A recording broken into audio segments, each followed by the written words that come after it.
Okay, so we're here to start listening to your speeches. Might be one of the weirder ones, and basically being the topic of video games, specifically Tetris.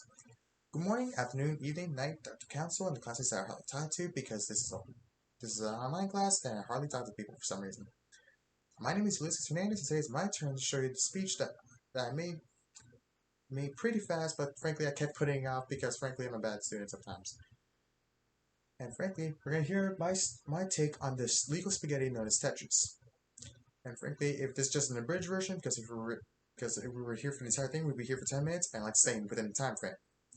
So first, let's start with like a bit of a brief history of the man who created it. The man who created it, Alexei Pajitnov. Alexei was born in March 14, 1956, during the Cold War. We're going with that time era because frankly, at this point, this thing is just one massive spaghetti. Graduated from the Moscow Mathematical School number 91 and worked in the Computing Center of the Soviet Academy of Sciences as a programmer in the field of AI and speech recognition, mostly because the USSR wanted to win the space race back then. Guess who won? From the beginning of his career, he was always interested in video games, creating them and playing them, mostly creating them during his free time and sometimes during company time. Heck, Tetris wasn't even one of his first games. It was just basically bundled together with a bunch of other games that he made with some colleagues. But due to it being made in a government building, it's technically owned by the USSR. So, so he couldn't be able to sell it or make royalties off of it, of his own creation. So he would just give it away for free to rent to people he knew. So it got to the point where his family played it, his boss would play it, spreading all across Russia to where students would play it, ported it over from to more common PCs in the West to the point where it would actually spread not from just Russia to Hungary itself. If the camera could actually well see it. Come on, you can do it. You can do it. You can do it. Okay, now, okay. Spreading from Russia to Hungary, basically crossing the Iron Curtain back then. This is basically the only insight to Russia known back then.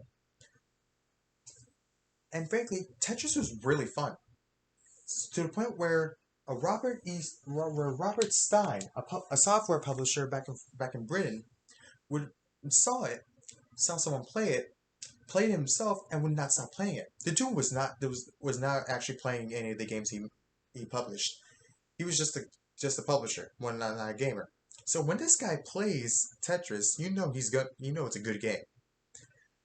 So he would try to get the rights to it immediately, but due to miscommunication and misunderstandings, he was able to get the rights to it and basically give it to his main go-to publishers. So, and since this was a Russian game, the only Russian game that's able to make it past the Iron Curtain, they would actually they would actually embrace it to the point where he created the red box, showing off Russian landmarks, playing Russian classical music, and basically show off that this is Russian. And it's actually, again, still really fun. This catching the attention of Mark Rogers, which because of this man and because of this revealed the massive wacky foundation that is Tetris's contract. There it is right there. If those who now finally see it, Tetris is okay. Where was I? Okay, Tetris's really rough foundation to the point where an to the point where a new organization in Russia called Elorg, right, would basically try to actually go from to actually handle negotiations and basically prevent a massive international incident. So after all of this is happening, everyone who was involved in this is making money. Rogers from introducing it to Nintendo themselves, right, and having it ported to the Game Boy, saving Nintendo's legacy. Microsoft making billions off of it. Atari Games publishing it as their own, and basically because of this, making all of this off. Everyone else was making money except for the Russians, who were making pennies compared to all the money that everyone else is getting. So Elorg, again, the new company that was made for it, would actually would negotiate and fix this. And the Russians won not in communism, but in capitalism. Capitalism. I'm serious. Like, this is actually pretty funny. Again, I'm just paraphrasing most of the stuff that I read, and it took me a while to get because, frankly, not a lot is within about video game history. But eventually, because of Mark Rogers and Alexei Pachinov's friendship over the years, Mark Rogers would help Alexei Pachinov immigrate from Russia to the U.S. to establish a Tetris company, and for him to finally buy his game back and finally make money off of it. And the man is still here to this day, planning and creating new games. But Tetris will always be his magnum opus, simply because it's one of the funnest games I've ever played and one of the greatest things I've ever done. And I know for a fact that this is one of the worst features you might ever heard, but I know for sure that this is something that I was very passionate about. I just wish I would have put more time into it, and frankly, to manage my time a lot better. Thank you for listening, and frankly, I should have quoted this more in the speech.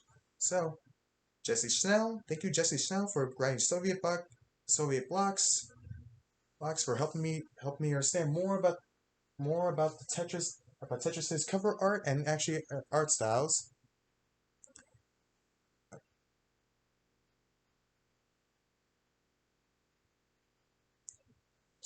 Steinus P, that's for the Tetris effect, that basically shows out why Tetris would actually be doing it. I would have revealed more about it. And the external site, The Story of Tetris Gaming by the Gaming Historians, edited by Norman Carso and basically written by Carso Norman. Because frankly, stories like this are always amazing. They're just never told. That's about it. Thank you for listening.